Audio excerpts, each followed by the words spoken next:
ഒന്ന് ചിരിക്കേ പ്ലീസ്. ഒരു ഫോട്ടോ എടുക്കാനാണ്. വേണ്ടാന്ന് പറഞ്ഞു തുടങ്ങിയതാ.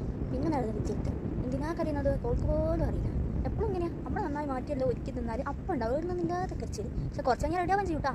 ഇപ്പം തുടങ്ങിയത് ഒരു വാവക്കുട്ടിക്ക് മണിയില്ല. ഇത്ര നേരം അതിനാർക്കും മണി. പക്ഷെ ഇപ്പോൾ അതിന് രണ്ടാക്കും വേണം. കുറേ നമ്മൾ പിടിച്ചു മാറ്റാൻ ശ്രമിച്ചാൽ രണ്ടാക്കും പക്ഷേ ഓള് വിട്ടുകൊടുക്കില്ല. ഓള് ഇവിടെ മുഴുവന്നുള്ളൂ. ഞാൻ ലാസ്റ്റ് എന്തായി എന്തെങ്കിലും പറഞ്ഞ് സോപ്പിട്ടി അതാണ് അങ്ങനെ ഇരിക്കണേ. അല്ലെങ്കിൽ ലാസ്റ്റ് ഇങ്ങനെ തന്നെ സംഭവിക്കില്ല. ഒരു രണ്ടാളും ഇങ്ങനെ അടിയാവും. നമ്മളത് പരിഹരിക്കാവും. ലാസ്റ്റ് നമ്മൾ പുറത്താവും. ഒരു രണ്ടാളും ഒന്നാവും. ഇതിപ്പോൾ തുടങ്ങിയൊന്നല്ല അതേ ഇങ്ങനെ തന്നെ. അങ്ങനെ ഒരുപാട് നേരത്തെ പരിശ്രമത്തിനും കാല് പിടിക്കലിനൊടുവിൽ ഓള് സമ്മതിച്ചു ഞാൻ ഫോട്ടോ എടുക്കാൻ വരാം. അങ്ങനെ പിന്നെ കുറച്ച് ഓള് ഫോട്ടോസും വീഡിയോസും എല്ലാം എടുത്ത് കുറച്ച് പിന്നെ ഓള് ഷോ തന്നെ ഒന്നുമില്ല. ഇവിടെ പരിപാടി കഴിഞ്ഞിട്ട് അടുത്താൾ ഫോട്ടോ എടുക്കാൻ നിൽക്കാൻ ഓളുണ്ട് അവിടെ കൺവെൻഷൻ വാങ്ങി റെഡി നിൽക്കുന്നത്. ഞാൻ ഇവിടെ കഴിഞ്ഞിട്ട് അടുത്താൾ ഫോട്ടോ എടുക്കാൻ നീങ്ങാം. കൊട വേണ്ട. ഹെൽത്ത് നമ്പർ 2 വിളിക്കുന്ന സമയം ഹെൽത്ത് നമ്പർ 2 വന്നു ഓളുടെ ഫോട്ടോസും വീഡിയോസും ഒക്കെ എടുത്ത് നമ്മളെത്തേക്ക് അടുത്ത കടത്തിൽ കിടന്നു. ഏതെങ്കിലും ഊഞ്ഞൽ കറിഞ്ഞ് മറ്റൊരു കൂടെ തിരുവിടാൻ ആയിക്കോട്ടെ എന്നെ ഞാൻ വിളിച്ചു. ഓരോ കിലയും കൊടുത്ത് ഒരാൾക്ക് കൂടെ കൊടുത്തു. അങ്ങനെ ഓരോ ഊഞ്ഞാലടി അടിച്ചു പൊളിച്ചു. അപ്പോൾ ബൈ.